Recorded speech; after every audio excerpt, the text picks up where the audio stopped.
बोले श्री प्राणनाथ प्यारे की जय। श्री सद्गुरु महाराज की जय।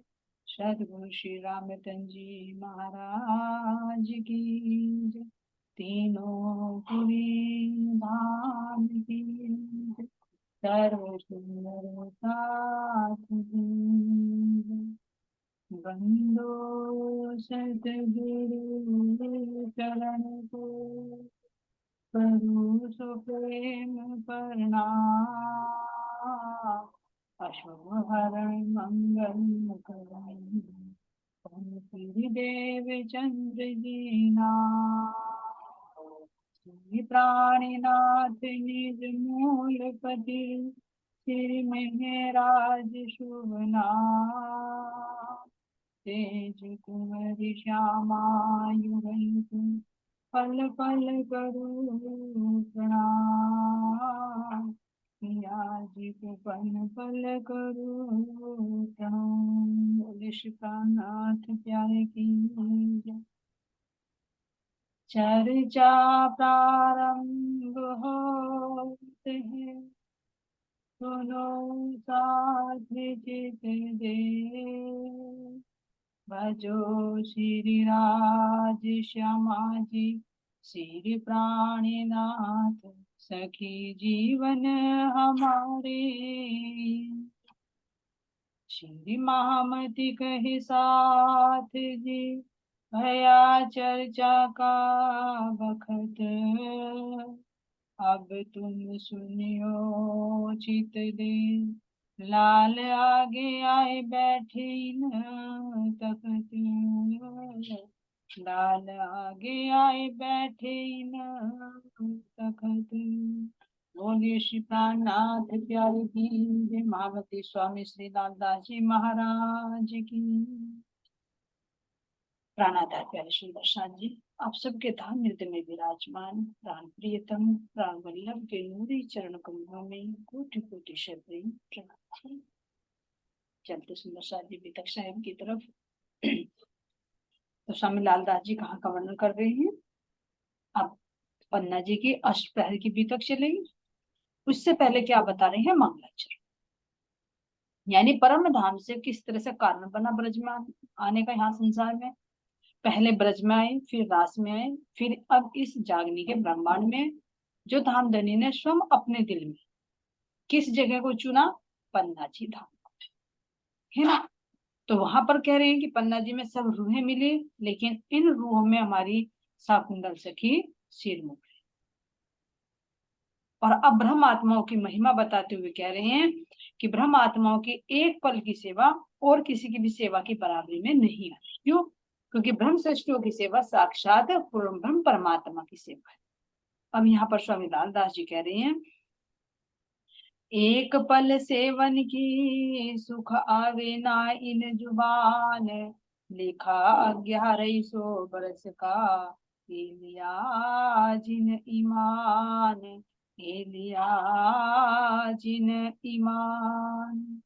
क्या कह रहे हैं कि ये पहले ही 1100 वर्ष पहले ही कुरान में लिख दिया गया था कि जो पहचान करके क्या करेगा, परमात्मा के एक पल भी, क्योंकि महामती जी के अंदर कौन है, साक्षात राज जी महाराज जी, कि अगर उनके अंदर की पहचान करके अगर एक पल भी उनकी सेवा कर, तो यहाँ की सेवा उसकी बराबरी नहीं हो सकती। क्योंकि यहाँ एक सौपन के जीव की सेवा है, सही पूछे तो। क्योंकि अक्षर ब्रह्म का सौपन का स्वरूप कौन सा है, आदि नारायण। आदि नारायण के सौपन के सारे स्वरूप चल रहे हैं जीव के रूप में। तो इन कहाँ है इनकी सेवा।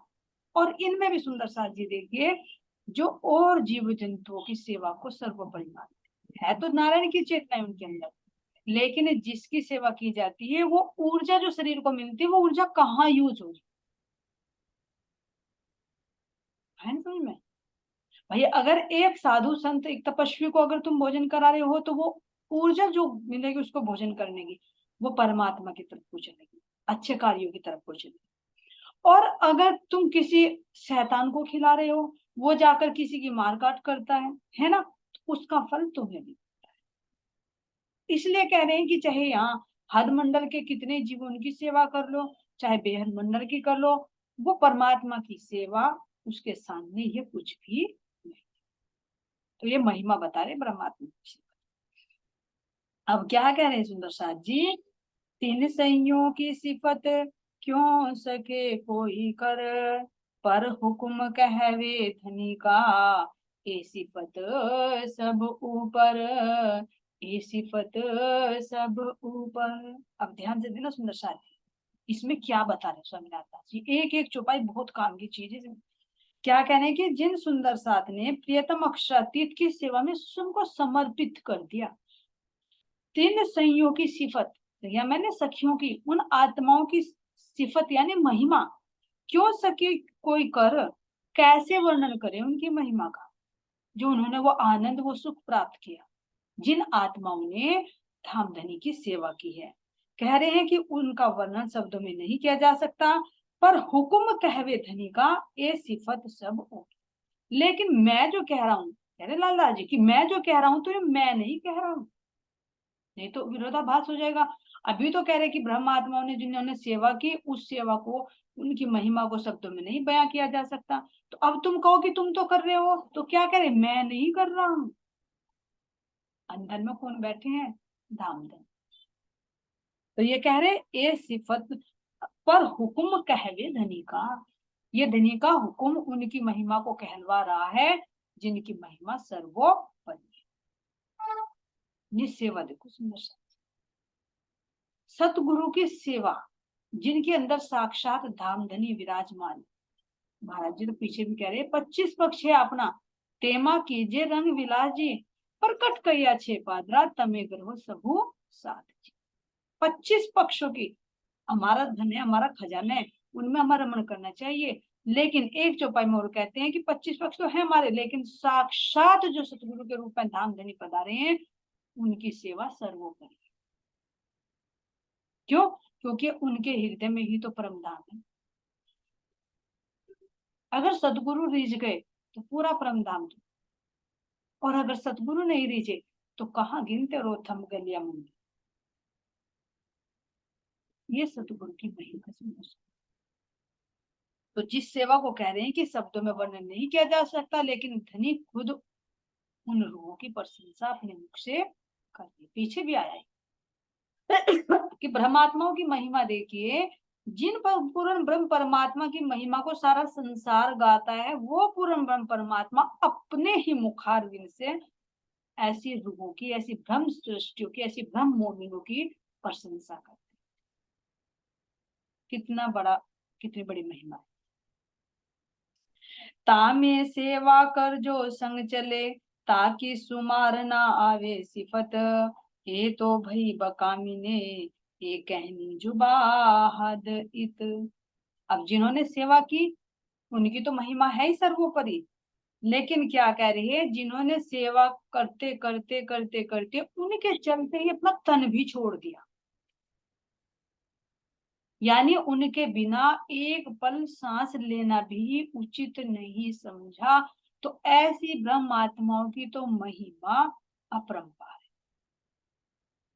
कह रहे उनकी महिमा को तो यहाँ नहीं गाया जा सकता, जो धामधनी यहाँ गायन करे ना, तो उनकी महिमा को तो धामधनी परम धाम में ही गायन करेंगे, क्योंकि यहाँ तो उनकी महिमा को ऐसे शब्द ही नहीं है कि उनकी महिमा गाई जाए।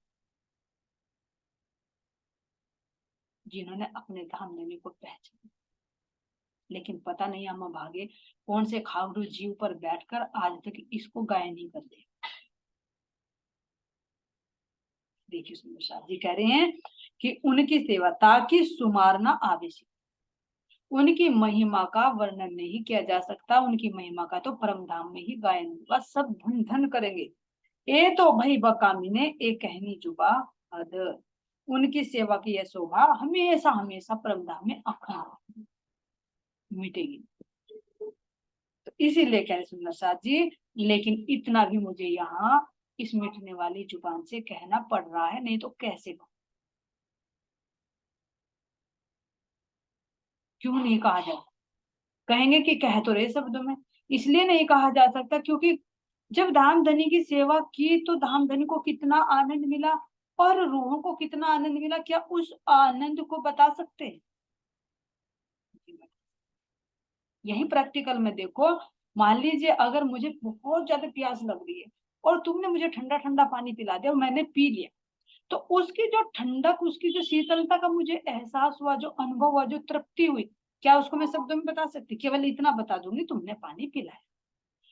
और पिलाकर जो तुम्हें तृप्ति हुई, जो तुम्हें संतुष्टि हुई, उसको तुम नहीं बयां कर सकते। ये कह सकते हो बस मैंने पानी, ये तो शब्द शब्द रह गए, संकेत संकेत रह गए। इसीलिए कह रहे हैं कि उस समय जो आनंद अनुभव हुआ वो शब्द में बयान नहीं किया। लेकिन क्या करें, ये सब क्या कह रहे, इतना भी जो धामधनी ही कहलवा रहे, तो उनकी आज्ञा से ही मैं ये कह रहा हूं। पर आज्ञा कहावत है, इत मैं तय कछु नाही, सही अन मिलावे मिले, याद लावे दिन मान। अब इसकी महिमा देखिए सुंदर सा। अब बता रहे छठे दिन, पांचवें दिन में तो मोमिनों ने ले लिया वो आनंद। अब महामती जी हमारे लिए भी कह रहे कि जो मेरी रूहें पीछे रह गई, आखिर उनका भी तो कुछ ना कुछ करूं, क्योंकि वो कृपयालु है, मेहरबान। तो उन्होंने क्या किया, पर आज्ञा कहावत है, इत में तय कछु नहीं। ये जो महिमा का वर्णन कर रही है, ये धामधनी के हुक्म से हो रहा है। ना कहने वाला मैं कोई हूं और ना कहने वाले तुम हो। ये धनी ने उनकी महिमा कहलवाई। अब कहलवाई तो क्यों कहलवाई? हमारे लिए। कैसे कहलवाई? सही अन मिलावे मिले, याद लावे दिल माहे। जब मेरी आत्माओं का छठा दिन होगा, है ना, तो उस छठे दिन में जो भी आत्मा इस लीला को अपने हृदय में धारण करेगी, सुनकर, क्योंकि सुनकर ही किया जा सकता है। जो भी आत्मा इस लीला को श्रवण करके अपने चित्त में धारण करेगी और आठों पहर उसी सेवा में रमी रहेगी, तो उसे क्या कह रही है, वो परम धाम का आनंद यहाँ पर प्राप्त कर सकती। कैसे कर सकती है? लेकिन विश्वास। जो याद करे यकीन सो, सो बैठे बका बीच धाम, सो दो लोक में सिपत, होवे पूर्ण मनोरथ काम। क्या कह रहे कि जो भी आत्मा अब भी विश्वास करके कि हाँ मेरे साक्षात धामधनी की सेवा है, जो मोमिनों ने की, लेकिन अब भी अगर जो मोमिन विश्वास करके, उनकी पहचान करके इस अष्ट प्रहर की लीला को अपने हृदय में धारण करती है और उसके अनुसार सेवा करती, तो अब भी वो परम धाम का सुख प्राप्त कर सकेगी। कैसे कर सकेगी, इसका विचार करें। अब हमारे पास यहाँ पर 8 ही प्रहर है, तो श्री जी की तो साक्षात सेवा कर ली तंसी। लेकिन अब हमारे पास में प्राथम वाणी है, उन्होंने खुद कहा था मैं सुंदर साथ के हृदय में मिलूंगा या इस वाणी के अंदर मिलूंगा। तो अगर हमारे पास में सतगुरु हैं जो हमें अलग के लख दे रही है ना, तो उनकी सेवा अगर हम करें तो वास्तव में वो सेवा उनको ही पहुंचेगी। पर अगर इतना भी नहीं हो पाता, जैसे गृहस्थी है, घर में रह रहे हैं, तो अब धामधनी ने कहा कि मैं इस वाणी के अंदर भी मेरा ही वांग में स्वरूप है, मेरा ही चिन्ह में स्वरूप है। तो आठों पहर जैसे हम परम धाम में सेवा करते थे, अगर हम वही रूटीन बनाए,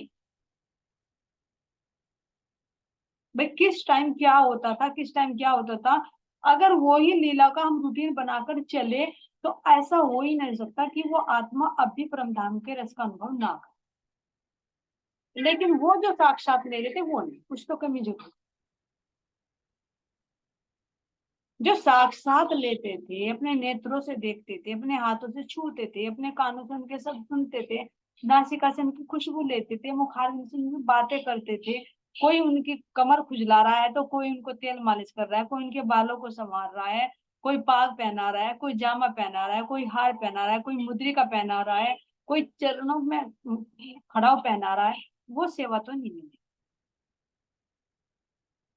क्योंकि पछतावा तो पीछे, कजा की नमाज तो कजा की नमाज ही। इतना भी दामदनी कह रही है कि जो याद करके अब भी अगर उस अष्टपहर की लीला में रमन करेगा, तो वो फिर परम धाम का सुख प्राप्त कर सकता है, क्योंकि व्रति कहाँ पर रहेगी, परम धाम में। अब आठों पहर की लीला चलेगी तो सब में दिखाएंगे, हर कार्य करेंगे, चाहे झील ना करे, चाहे भोग आरोप ना करे, चाहे शयन करे, पूरे में वाणी गायन होता है। क्यों? क्योंकि वो परम धाम की लीला है। अगर हम भी ऐसे करें तो परमधाम भी तो रमण करें। तो यहाँ पर सुंदर साथ जी कह रही हैं कि विक्रम संवत 1735 का जब समय था, तो क्या कह रहे हैं वहां पर, जब हिजरी संवत 1090 चल रहा था, तभी से हरिद्वार में क्या चला था, विजय अभिनंदन बुद्ध शाखा। तो अब यहाँ पर शाखा के 5 वर्ष के बाद, क्योंकि 1735 में हमारा हरिद्वार में कुंभ का मेला हुआ, उसके 5 साल बाद क्या हुआ, विक्रम संवत 1740। तो 1740 में श्री जी कहाँ पर पधारे थे, पन्ना जी। तो इसीलिए कह रहे हैं, 5 पर ना मिले, हुकुम श्यामा जी श्री देव चंद्र जी शामिल, दावत करी जाहिर पैसा कुंडल शामिल। कह रहे कि बुद्ध जी के शाखा के 5 वर्ष के बाद जब पन्ना जी में पहुंचे तो सारे सुंदर साथ इकट्ठे हुए, और इंद्रावती जी के हृदय में ही आवेश रूप से राज्य लीला कर रहे हैं, और कह रहे हैं श्री देवचंद्र जी शामिल, क्योंकि जो उनके देवचंद्र जी के अंदर श्यामा जी थी, वे भी तो उनके अंदर ही विराजमान थी, यहीं पर आ चुके। तो सारी ब्रह्म आत्माएं मिली, और उनमें हमारी शकुंतल सखी भी शामिल हो। और यहाँ पर हमारे धाम धनी ने क्या कह रहे हैं, दावत पे, यानी सबको जागृति, हकीकत और मार्फत का संदेश देने के लिए निमंत्रण दे दिया। आ जाओ भाई पन्ना जी में, यहीं पर बैठकर अब परम धाम की सारी गूढ़ बातों की यहाँ पर प्रकटीकरण। तो इसीलिए कह रहे कि सबको दावत यानी निमंत्रण भेज दिया। अब कह रहे हैं सुंदर साथ जी यहाँ पर, बेवरा 3 सूरत का, जुदे हवाले जुदे काम, एक हुकुम जोश एक आत्म, पहुंचे एक बखत मुकाम। अब बेवरा 3 सूरत का, जो राजी महाराज जी ने यहाँ पर 3 सूरतों में आकर लीला की, पीछे भी आ चुका, लेकिन यहाँ पर स्वामी लालदास जी बोल रहे हैं तो इसको जरूर ले, है ना। 3 सूरतों का ब्यौरा, यानी जो धाम धनी की ही यहाँ पर लीला की तो 3 सूरतों में की, बसरी, मलकी और हक्की। तो जो बसरी सूरत है वो है मोहम्मद साहब जी की, जो अरब में कुरान का ज्ञान देता है।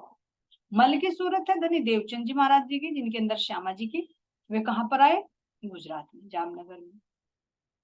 और यहीं पर कह रहे हैं कि हक्की स्वरूप में महामती श्री प्राणनाथ जी हैं, जो स्तन का नाम मीराज ठाकुर है, वहीं से वो प्रकट हुए, और प्रकट होकर अब जागनी लीला पन्ना जी में करते। तो बता रहे हैं कि जो बसरी सूरत थी, तो बसरी सूरत के अंदर तो क्या थी, अक्षर ब्रह्म की आत्मा धनी का जोश, अक्षर ब्रह्म की आत्मा और धनी का जोश। और जो धनी देवचंद जी आए उनके अंदर थी आत्मा, कौन, श्यामा जी। और जो महामती प्राणनाथ जी है उनके अंदर ये दोनों स्वरूप समाये। इसीलिए तो कह रहे हैं कि महमद, अहमद और महदी, ये तीनों मिलकर इमाम कहते। तो अब यहाँ सुंदर साथ जी भी देखिए, कहा जाता है, एक चौपाई आती है सनद ग्रंथ में है कि महमद कहे मैं हुक्मे, सब रूहे मुझ माहे, मैं चलिया अरस मैं राज को, पर पहुंच ना सक्या दाही। अब यहाँ पर जो आ रहा है सुंदर साथ जी की महमद कहे मैं हुक्म, जब मोहम्मद साहब जी आए थे तो उनके साथ तो रूहे नहीं थी, ना श्यामा जी थी ना रूहे थी, केवल राज जी का जोश और अक्षर बन के आत्मा, है ना। इसीलिए कह रहे उसमें कि रूहे गिरो तब आई नहीं, तो यो करी सरा, कहिया खुदा हम इत आवसी पर्दा रोज गया। जब हुक्म का स्वरूप बनकर मोहम्मद साहब आए, तो तब उन्होंने कहा कि यहाँ पर ब्रह्म सृष्टि और रूहें नहीं आई हैं, यानी रूहें नहीं आई हैं, और वो पूर्ण ब्रह्म परमात्मा इमाम मेहंदी जब कल के दिन आएगा तो मैं भी उनके साथ में आऊंगा। दर्शन तो किया, लेकिन पूर्ण खुलासा, जो 90,000 हरफ सुने थे ना, उसमें से 30,000 हरफ ही खोले, क्योंकि इतने पर ही इतिहास। तो अब यहाँ पर सुंदर साथ जी कह रहे हैं, अगर हम ये कहें कि मोहम्मद साहब के साथ रूहें आई थी, तो वो चौपाई यहाँ पर कह रहे हैं कि मोहम्मद कहे मैं हुक्म। तो अब ये मोहम्मद जो शब्द आया है, ये बसरी स्वरूप के लिए नहीं आया। क्यों नहीं आया, इस पर ध्यान दें। दोबारा चौपाई पढ़ती हूँ मैं, मोहम्मद कहे मैं हुक्मे, सब रूहें मुजमाई। मोहम्मद कह रहे हैं कि मैं हुक्म का स्वरूप हूँ और सब रूहें मुझ में हैं। तो अब मोहम्मद साहब के साथ में तो रूहें नहीं थी, तो फिर ये मोहम्मद सब किसके लिए आया? ये आया है धनी देवचंद जी, क्योंकि मोहम्मद की 3 सूरतें, तीनों के लिए मोहम्मद जुड़ता है। नहीं तो अगर मोहम्मद साहब के साथ में रूहें आती तो फिर क्यों कहा जाता है कि हुक्म के अमल में ना कोई उतरे मोमिन? हुक्म के अमल में ना कोई उतरे मोमिन, यानी जो हुक्म का स्वरूप बनकर मोहम्मद साहब आए उनके साथ में कोई भी मोमिन नहीं आए। तो ये जो मोहम्मद शब्द आया है, ये आया है हमारे बसरी स्वरूप ना होकर मल के स्वरूप धनी देवचंद जी, क्योंकि उनके अंदर उनके साथ में रूहें आई, इसलिए कह रही हैं सब रूहें मुझ मार। लेकिन अब कह रही है मैं चलिया अर्श महराज को पर पहुंच ना सकिया ताई, मैं परम धाम में दर्शनों के लिए तो चला लेकिन मैं पहुंच नहीं पाया। क्यों नहीं पहुंच पाया? कौन सी बात को बात कर रही है सुंदर शाह जी, देवचंद जी जो नहीं पहुंच पाए?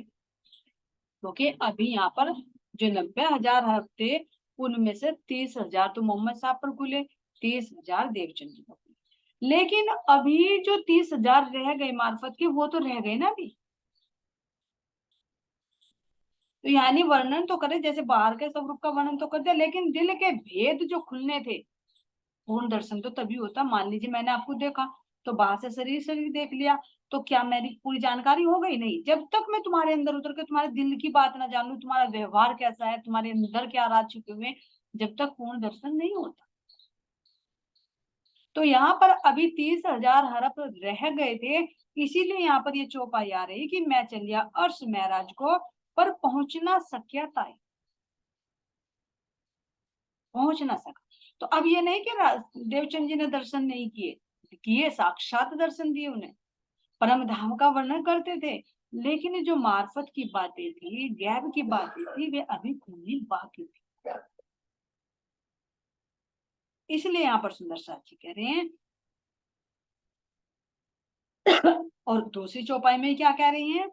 मैं लाया धनी की इसारते जिन खातिर, सो ताला अंजो खुलिया नहीं, तो मैं पहुंचो क्यों कर। अब यहाँ पर कह रहे हैं कि मैं लाया धनी की इसारते जिन खातिर, जिनके लिए मैं परम धाम का ज्ञान लेकर आया हूं, अगर वे नहीं समझी, सो ताला अंजू खुलिया नहीं, तो पहुंचे क्यों कर। जब उन रूहों को भी अभी मार्फत का सुख नहीं मिला तो भला कैसे परम धाम में पहुंचा जाए? यानी मेन इसका ये है कि अभी जो गैब के 30,000 हरफ थे वे अभी खुलने बाकी थे, क्योंकि जो खिलवत है, खुलासा है, परिक्रमा, सागर, श्रृंगार, ये सब तो अभी मामती जी पे उतरेंगे ना, क्योंकि 2 तनों से लीला करने ने धनी ने पहले ही सोच लिया। यहाँ हम ये नहीं कह सकते कि देवचंद जी अधूरे है, श्यामा जी अधूरी है, नहीं। क्यों? क्योंकि उनके तन से श्यामा जी को इतनी ही ले लिया, उनके अंदर भी राज जी, उनके अंदर भी श्यामा जी है, लेकिन उन्होंने पहले ले लिया था कि मुझे इस तन से इतना कार्य करना है। खजाना भरपूर है। जैसे अब हम कहें कि मान लीजिए मेरे घर में, मैं उदाहरण के लिए समझ लीजिए कि मेरे हाथ में एक गिलास दूध का भरा हुआ है, मेरी इच्छा है कि मैं तुम्हें भी आधा दूंगी, तो है तो पूरा भरा हुआ, लेकिन निर्णय कितना किया, निश्चय कितना कर रखा, आधा देने का, तो आधा ही तो देंगे। तो इसीलिए यहाँ पर धनी ने पहले ले लिया था कि मैं 3 स्वरूप धारण करके आऊंगा और तीनों में अलग अलग 30,000 खोलूंगा। तो यहाँ पर सुंदर साथ जी इसीलिए यहाँ पर कह रही हैं कि मैं धनी का जो ज्ञान लेकर आया था, जो इशारे लेकर आया था, वो जब अभी तक नहीं खुले तो फिर परम धाम में कैसे पहुंचा जाए। यानी राज्य का दिल तो फिर अभी अधूरा है, जिसको हमने छुआ ही नहीं, जिसके अंदर हम उतरे ही नहीं। इसलिए श्रृंगार में भी कहते, श्रृंगार का तो वर्णन किया श्यामा जी ने, लेकिन अगर हमें भी कह रहे कि देखा ऊपर ऊपर का फैन, अगर हम राज्य के वस्त्र और आभूषणों तक ही सीमित हैं, उनके हृदय के दिल के भेद नहीं जाने ना, तो अभी हम ऊपर ऊपर का फैन देख रहे हैं, जैसे दूध के ऊपर झाग झाग होती। दूध तो देखा नहीं, अभी तो फैन फैन को देख रहे। तो वो दूध जो दिखाया वो इंद्रावती जी ने दिखाया। यहाँ सुंदर साथ जी कह रहे हैं और भी चौपाई कह रहे हैं, ब्रह्म सृष्टि हुती ब्रजरास में, प्रेम हु तो लक्ष्य बिन, 100 लक्ष्य अव्वल को लाए रूह अल्लाह, पर ना था आखिरी इलम पूर्ण। ये हमने पढ़ा भी सुंदर सा जी। कह रहे कि जब हम ब्रज में थे तो हमारा जो प्रेम था वो बिना लक्ष्य के था। कैसे बिना लक्ष्य का? क्योंकि अगर हम जहाँ हृदय में प्रेम है तो कहाँ प्रेम है, हम कहाँ रखते हैं सुरता को? परम धाम में। ध्यान करते हैं मूल मिलाप का, रमण करते हैं 25 पक्षों में, झीलना करते हैं जमुना जी में। तो जो प्रेम है धनी का वो लक्ष्य हो गया ना कि परम धाम के प्रति हमारा प्रेम। लेकिन ब्रज में तो ये पहचान नहीं थी। श्री कृष्ण जी की भी पूरी पहचान नहीं थी कि उनके अंदर कौन सी शक्ति बैठी है, हमारा क्या संबंध है ये भी नहीं पता था। तो इसलिए कह रहे प्रेम तो था लेकिन वो बिना लक्ष्य। अब उस लक्ष्य को लेकर कौन आई? श्री श्यामा जी देवचंद जी के रूप में। उन्होंने बताया कि तुम्हें यहाँ नहीं, तुम्हें परम धाम में ध्यान कर। परम धाम का सब कुछ बताया, ब्रजराज का भी बताया, सब कुछ बताया। तो उस लक्ष्य को लेकर कौन आई? हमारी श्यामा जी। तो इसीलिए कह रहे हैं 100 लख लाई लाए रूह अल्लाह, पर ना था आखिरी इलम पूर्ण। ये धामधनी खुद वर्णन करे सुंदर जी। हम ये कहने लगे कि इंद्रावती जी, मेराज ठाकुर जी अपनी प्रशंसा के लिए, अपनी महिमा के लिए अपनी महिमा बता रहे हैं, सतगुरु की महिमा कम कर रही हैं। नहीं, आ जाता है ये, आ जाता है। क्यों आता है? क्योंकि मेरे साथ में हुआ है। जब हम वृंदावन मंदिर में गए थे तो वहां के पुजारी से बात की, भाई तुम इधर उधर जाते हो तो अपनी वाणी लगाया करो। उन्होंने जवाब दिया, सब मंदिरों में जाते थे चर्चा सुनने के लिए, लेकिन वो दूसरा मंदिर जो उसमें कोई वाणी चर्चा नहीं करते थे, बस आरती पूजा होती थी। तो उनके अंदर मतलब विश्वास नहीं था। तो उन्होंने क्या कहा था, मुझे आज भी याद है कि ऐसा ऐसे भी हमने शिष्य देखे जो अपनी गुरु की ही मतलब नीचा करके दिखा कि मैं बड़ा हूं और मेरे गुरु नीचे है ना। तो यानी कहाँ दृश्य यही देख कि महाराज ठाकुर ना देवचंद जी को छोटा बता रहे कि उनसे तो वो राज खुले नहीं, मुझसे वे नहीं। वे तो कहते हैं मैं अपने सतगुरु पर वारी वारी जाऊं। वे तो पूर्ण समर्पण कर चुके। अब उनके हृदय में कौन बोल रही है? ना तो महाराज ठाकुर बोल रही है, ना इंद्रावती सखी बोल रही है। उनके अंदर में बैठे बैठे तो राजी महाराज जी बोल रहे हैं, क्योंकि इंद्रावती ने तो खुद कह दिया, ये वाणी मेरी रचना मेरी श्यामा जी की पिलावत रस रब का। इंद्रावती जी तो खुद कह रही है कि ये वाणी जो है मेरी श्यामा जी की रचना है, जो मेरे धामधनी के हृदय का रस पिला रही है। और ये वाणी किससे उतरी सुंदर सा जी? हृदय पैठ कहलाया। तो ये राज जी महाराज जी बता रहे हैं कि मैंने खेल कैसे कैसे बनाया, उन पे कितना हुक्म था तो ऐसे उतरा। और अब जो दूसरा तन धारण करेंगे तो उनके अंदर बैठकर पूर्ण खुलासा हो। तो इसलिए ये राज्य महाराज जी के ही हैं जो कह रही हैं, पर ना था आखिरी इलम पूर्ण। लक्ष्य तो लेकर आए, परमधाम का तो संकेत दिया, मतलब परमधाम दिखाया भी कि तुम्हें वहां पर ध्यान लगाना चाहिए। लेकिन जो राज जी के दिल की गूंज बातें थी, जो सागर में श्रृंगार में खुली है, मार्फत सागर में खुली है, वो अभी गुप्त थी, क्योंकि 30,000 अभी छिपे हुए। तो इसलिए कह रहे सुंदर साथ जी यहाँ पर आवेश जाको मैं देखे, योग माया की नींद होए। योग माया की नींद, आवेश जाको मैं देखे, यानी पूर्ण आवेश था राज्य का श्यामा जी के अंदर। लेकिन फिर भी क्या कह रहे हैं? जोग माया की नींद हुए, यानी थोड़ी थोड़ी खुमारी थी। जो राज्य के दिल की बातें, खुमारी किसको कहेंगे? जो अभी दो पर्दे थे ना, जरी और मोती का, जिसके माध्यम से मोहम्मद साहब जी ने दर्शन दिया। अब देवचंद जी आए तो एक पर्दा हट गया, प्राणनाथ जी आए तो दोनों पर्दे हट गए। इसलिए कह रहे कि जो राज्य के दिल की गूंज बातें थी, वो गूंज बातें अभी नहीं खुली थी। तो श्यामा जी के जो कह रहे हैं कि उनमें भी क्या कह रहे हैं यहाँ पर, ताला द्वार कजाए का आए खोल सी जब, कयामत रोशन करके मिल भेले चल सी तब, मिल भेले चल सी तब। कि जब पूर्ण ब्रह्म परमात्मा खुद आएंगे और अपने दिल की बात सारी खुद, अब ध्यान देना श्यामा जी से क्यों नहीं खुद है, तो श्यामा जी उस तन में भी, श्यामा जी उस तन में भी है। दोनों जामे श्यामा जी ने धारण किए, लेकिन श्यामा जी को शोभा क्यों नहीं दी दिल की भेद खोलने की? क्योंकि श्यामा जी भी तो नहीं जानती थी। परमधाम में श्यामा जी भी तो और हम लोग भी तो नहीं जानते थे ना। और अब अगर खेल में आए, राज्य ने दिया, तो अब जागृत कौन है? राज्य। तो बता कौन सकता है दिल की बात? भाई यहाँ पर देखो, अब यहाँ तो द्वैत है। खैर, पति पत्नी होते हैं, पत्नी सब जानती है पति के बारे में, लेकिन कुछ बातें ऐसी होती है वो छिपा कर रखता है। तो जब तक वो नहीं बताएगा तो कैसे पता चले? तो जो अंदर के मार्फत के रहस्य हैं, वो खुद राज्य महाराज जी ने आकर खोले, क्योंकि पहले भविष्यवाणी भी करवा दी थी कुरान में। जो मोहम्मद साहब ने कहा था कि जब इमाम मेहंदी आएंगे तो पूरे 90,000 हरफ खोलेंगे और ये उनकी पहचान है। जब वे मार्फत के हरफ खोलेंगे तो मैं भी उनके साथ आऊंगा, ईसा रूह अल्लाह भी उनके साथ होगी। तो वही इमाम मेहंदी के। तो यहाँ पर सुंदर साथ जी कह रहे हैं तो इसलिए यहाँ पर कह रहे हैं कि तीनों स्वरूपों के अंदर, इनकी तीनों की जो राज्य महाराज जी ने तीन स्वरूप धारण किए, उन तीनों ने कैसे कैसे उनके अंदर शक्ति थी, कैसे कैसे उन्होंने कार्य किए। इसलिए कह रहे इसमें बेवरा तीन सूरत का जुदे हवाले जुदे काम।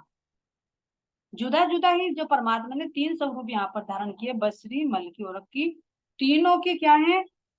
शक्ति भी अलग अलग थी और तीनों के कार्य भी अलग अलग। एक सांकेतिक ज्ञान लेकर आए शरीयत का, दूसरे हकीकत का, और तीसरे बात। एक हुक्म जोश एक आता। एक के अंदर तो यानी मोहम्मद साहब के अंदर तो राज्य का जोश और हुक्म अक्षर ब्रह्म की आत्मा थी, और दूसरे के स्वरूप के अंदर श्यामा जी की रही और राज्य महाराज जी का जोश आवेश रहा, और तीसरे स्वरूप में ये दोनों ही समाये।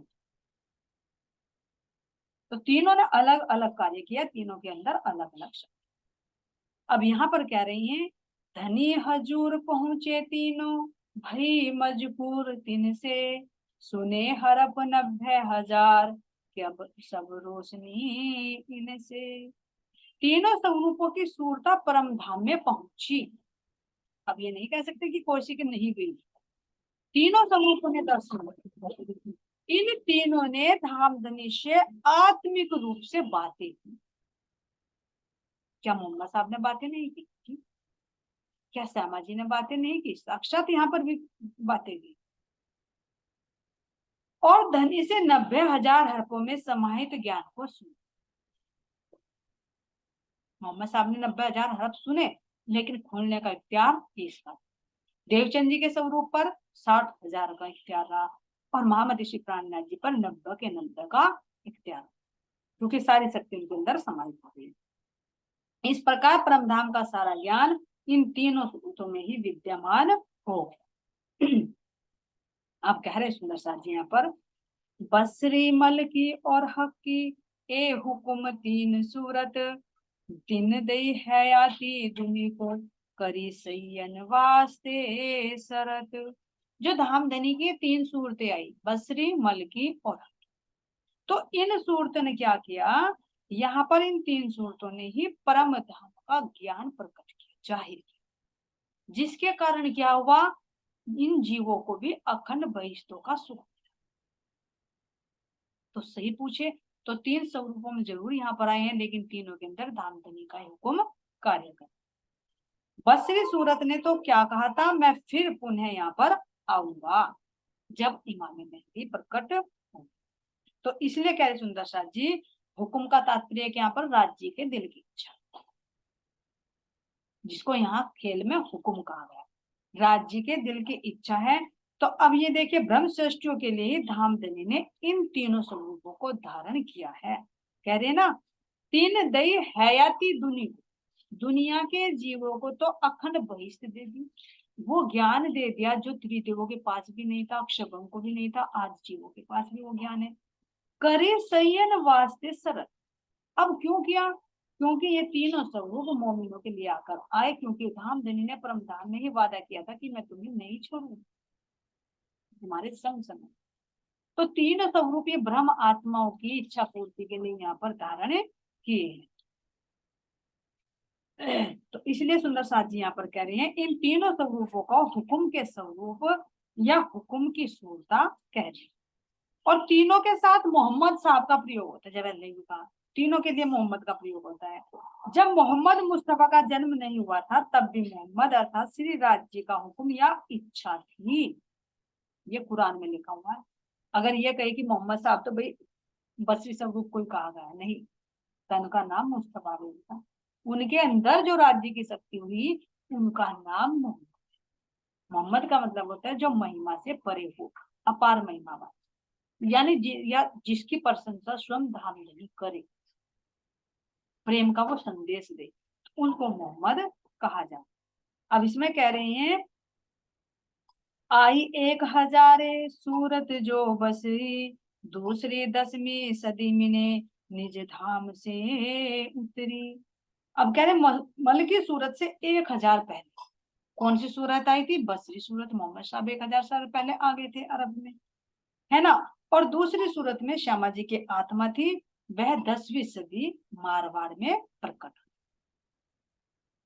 तीसरी जो हक की कही, तीन आई वार सी दोए, मता तीन सूरत का किया हुक्मे जाहिर सोए।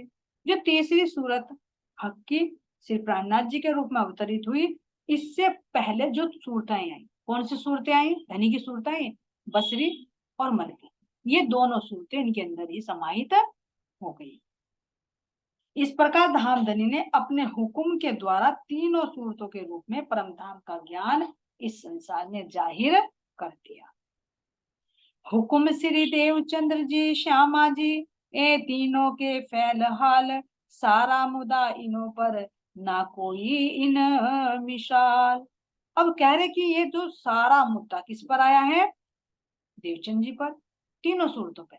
तो तीनों सूरतों के करनी और रहनी अलग अलग, सारा मुद्दा इनों पर ना कोई इन मिसाल। परमात्मा ने जो भी जागने का कार्य किया इन तीनों स्वरूपों से किया है, इसलिए इन तीनों स्वरूपों की महिमा शब्द में वर्णन नहीं की जा